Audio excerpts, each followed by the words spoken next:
صباح الخير، مرحبا بك. شنو ثاني؟ كل مره غتبان فضيحه جديده عندنا. كل مره خصنا نهضروا على شي فضيحه جديده. من بعد الفضيحه ديال البشير والفضيحه ديال الطفل اللي في المخيم، دابا كتبان لنا فضيحه اخرى، وهذه كبيره وكبيره بزاف. اسمعوا هذه الكارثه تاعي. ولدات 6 الاولاد في منطقه المنزه بعملات الصخيرات، وفوق هذا الشيء الابنه ما عارفاش شكون هما ولادها من باها وشكون هما ولادها من صاحبها، وبنته عن تراضي باغا داكشي. شنو هو السبب الرئيسي؟ شوفوا من الاخر الناس جهلت، والله كاينه شي حاجه ما هي مفهومه، كاينه شي حاجه ما واضحاش. اليوم غتفجر واحد القضيه ثانيه ديال واحد الشابه عندها 6 الابناء من الاب ديالها. لا حديث اليوم الا على هذاك السيد اللي والد مع بنته 6 الاولاد، والقضيه وما فيها هي ان هذه البنت هذه عندها صاحبها، وفي نفس الوقت اللهم ان هذا منكر. فضيحه ديال الاب مع البنت ديالو اللي هي كتولد منه 2 ديال الاولاد، والمجموع كيقولوا هما 6 الاولاد والله اعلم. اسمح لكم متابعينا الكرام ان القضيه اللي هزت الراي العام المغربي وايضا العربي دابا في الخطر ديالكم، وخصوصا عندما يتعلق بالامر بزنا المحارم وهذه المراه زنا المحارم اللي كيخلي هذه العلاقه تنتج عليها حمل وحمل وحمل وحمل، لدرجه ان بنت من هاد البنات اللي تولدوا مشات تزوج بشي واحد من البوليس عاقب القالب. بنت ولدت مع باها 6 ديال الاطفال. هذا الشيء في جماعه المنزه نواحي عين عوده. يقولوا بان 4 من جهه اخرى و2 من الاب ديالها. باها لازيد من 20 سنه، لدرجه انها ما عارفاش ولادها من باها وولادها من صاحبها. الاب ديالها هو بو التركه وهو جدهم. زنا المحارم. ما فهمنا والله ما فهمت، واحد الصدمه كبيره في مدينه بير جديد هذا الصباح. ومشاو اعتقلوا الاب، وصرحات بنته اللي هي موت ولادو بانه ماشي هادو ولادو كاملين، عنده ولاد اخرين، عندها ولاد اخرين من رجال اخرين. بمعنى ولينا ان الوالدين ولاو يطمعوا حتى في ولادهم ويولدوا منهم ولادهم. اللهم ان هذا منكر. واش حتى لهاد الدرجه الكبت وصل بينا اننا نمشيو لولادنا؟ الشهيد حمل واحد فقط، وانما 6 من الابناء اللي هما من الاب ديال البنت المريضه 30 سنه، وشهيد الفئام بعين العوده ابنه 6 ابناء من ابيها، وتقديم الاب وابنته في حاله اعتقال بتعليمات من النيابه العامه. كبروا لدرجه ان جدهم، تخيلوا معايا البنت ولدها باها 6 ديال الاطفال.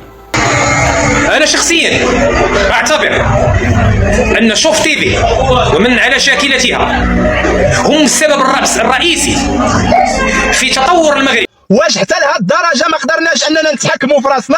واش حتى لهاد الدرجه حنايا كنمشيو نقضيو الغرض مع بنتنا وعطى الله فين تفرغوا المكبوتات ديالكم وكنقولها وكنعاودها؟ قال لك سيدي على ان القضيه انفجرت من بعد ما مشات واحد الطفله بغات تقاد شي وثائق ديالها عند في عمرها 20 سنه. فضيحه بكل معنى الكلمه وقعت في عين عوده، فضيحه من النوع اللي ما كيتقبلها لا دين لا عقل لا انسانيه. قضيه فيها اب وبنته. تخيلوا معايا اب وبنته هاد الجوج شدوهم الجدارميه ديال عين عوده، والتهمه اللي عليهم هي انه كانت بيناتهم علاقه محرمه. لا حول ولا قوه الا بالله. هادشي اللي غادي نقول ملي رجعنا كنسمعوا البنت كتولد من الاب ديالها 6 ديال الاولاد، على ما بقى ما يتقال. قالت لها امها صبري دابا نحلوا القضيه. المشكله ان القضيه طولات وما تحلاتش. هذه البنت هذه مشات لعند الجندارم ودارت شكايه على ان جدهم اللي هو باهم.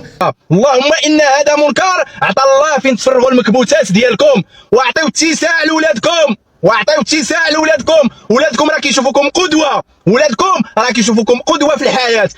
اللي كانت قليله وما كتبانش على رؤوس الاصابع، ولا الترند ولا الاصحاب ديالها مشهورين ومعروفين وعندهم جماهير، منهم سوفيا طالوني، منهم مولينيكس، منهم ادم بن شقرون. المشكل الكبير ماشي هنا، وانما المشكل الكبير هو ملي غيبداو يكبروا هاد الوليدات. ماشي مره ماشي جوج، علاقه نتجوا عليها 6 ديال الوليدات. تخيلوا معايا هاد الكارثه. ملي شدوهم وبداو كيحققوا معاهم القصه بدات كتزيد تتعقد. الاب والبنت اعترفوا قالوا بصح كانت بيناتنا علاقه محرمه، ولكن ماشي كاع دوك 6 ديال الدراري ولاد.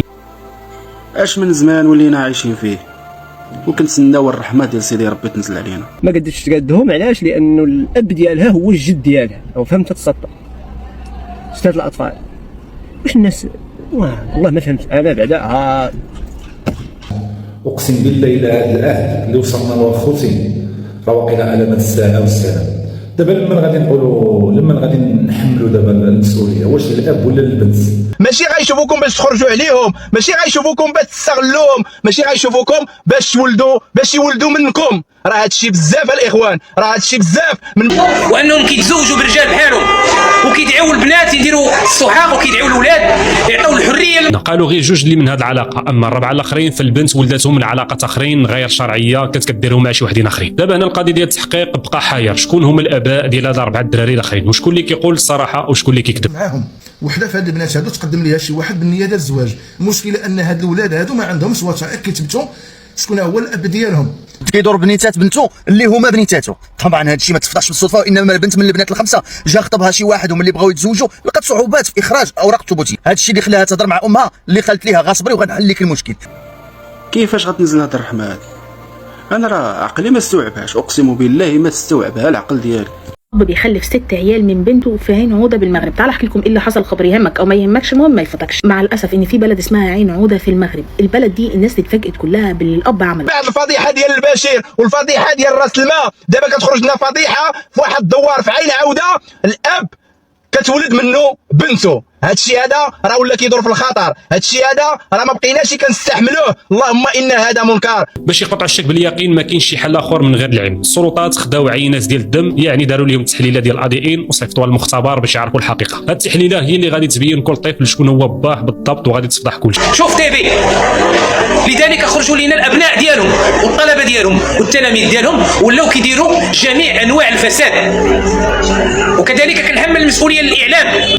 لو كانت هاد البنت هذه اللي كانت حملت وتعتصبت من الاب ديالها، نقدروا نقولوا بلي الاب ديالها كان ما نعرف كان شي حاجه ماشي هي هذيك واغتصب البنت ديالو، ولكن سته ديال الاولاد. وهنا فين تفرشت القضيه ورجعت قضيه ديال الراي العام. النيابه العامه عطات الاوامر للدرك باش يجيبوا هذه العائله كامله ويحققوا معاهم، وبالفعل الام قالت انها والده مع باها. اللحم ديالي تشوك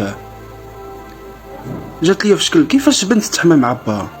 ولكن السؤال اللي كيطرح راسه هو كيفاش هاد القصه كامله تفرشت، كيفاش هاد السر اللي مدفون سنين وسنين خرج للعلن. تصوروا معايا فجر هاد القنبله كامله هي واحده من البنات اللي تولدت من هاد العلاقه المحرمه. هاد البنت مسكينه كبرت وصلت ل 20 عام وبغات حتى هي تعيش حياتها بحال كاع الناس. وانت اللي كتشوف هذا الفيديو ما عليك غير تبارطاجيه باش تعمل فائده، باش حتى الوالدين غنستغفر الله غنبقى نقولوا ما تثقوش فيهم، وراه لهاد الدرجه واقيلا غنوصلوا.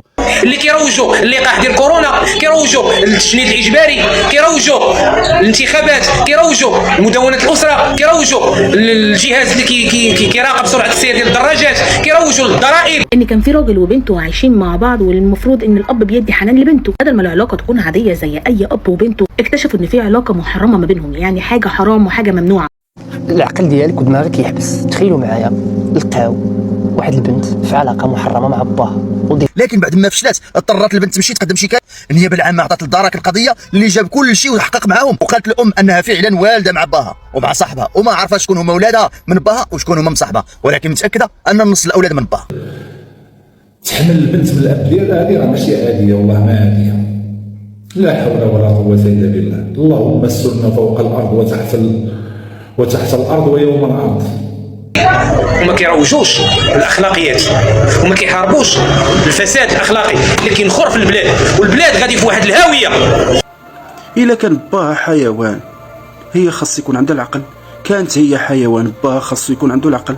يا ربي اخذنا في الضوء. هذا الشيء ما بقاش كيعجب. اليوم الدرك الملكي المغربي التابع لعين عوده يعتقل اب وابنته في المنزه التابع لعمله سخيره تماره. واش راسكم واش واقع في عين حروده؟ الدرك الملكي ديال عين حروده شدوا الاب والابنه ديالو لقاوهم في علاقه محرمه دامت لمده 22 سنه. جا والدين 6 ديال الاولاد، وباش غادي يعيقوا بهذا الشيء راه كاين، غادي البنت غادي تبغي الوراقي ديالها. البنت دي خلفت 6 عيال بدون اصلا ما تتجوز، واتعرفت القصه دي بسبب ان في بنت من بناتهم عندها 20 سنه، والمفروض ان هي كانت داخله على جواز. راحت تجهز ورق الجواز بتاعها، ولما جت تجهزه لقت ان في مشكله في النسب. اللهم احسن الخاتمه ديالنا ونجينا ونجي وليداتنا. هادشي اللي رجعنا كنعيشوا راه ما بقاش كيفرح بالخير، والله عادي. واش بجوجهم مشى لهم العقل؟ بجوجهم ما بقاوش انسان ولا حيوان؟ لا الحيوان ما كيديرش بحال هكذا. وولدوا فيها 6 الابناء، واحده من الابنه ديالو دارت 20 عام، تزوجات، بغات تجهز الاوراق ديال الزواج ديالها، لقاو عندها مشكل ديال النسب ديالها مربوط بالام ديالها. فالبنت كانت مستعجله عشان تطلع ورقها، فراحت رايحه مقدمه بلاغ، لان البنت يا حبيبتي ماكش فاهمه في ايه اصلا. لما النيابه ابتدت تحقق عرفوا ان في حاجه غلط، اتقبض على الاب وبنت. الله يهدي اخلاقه السلام. ما عرفناش هاد البنت هادي فين كان العقل ديالها، وهاد الاب هذا فين كان العقل ديالو. هادي راه ماشي غير زنا المحالي، هذه راه فاتت زمان محارم الله.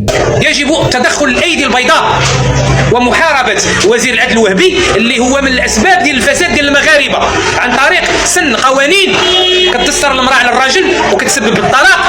بغات تقاد ورقها تصاوب لا كارت ناسيونال ديالها يكون عندها باسبور، ولكن فيما مشات كتدق شي باب كتلقاه مسدود في وجهها، ما عندهاش اوراق ثبوتيه مريقله، ما معروف شكون باها في الحاله المدنيه بشكل رسمي. البنت عيات وطلع عليها هادشي في راسها وهي تمشي واش كتبيهم. الابنه مشات باش تعمل ثبوت النسب ديالها وكتقول لهم انا تولدت من جدي، حيت جدها كان دار داكشي مع الام ديالها ولقات صعوبات في داكشي والدار حققوا معاها. الا نادرا، حالات نادره اللي كيدير الحيوان بحال هكذا.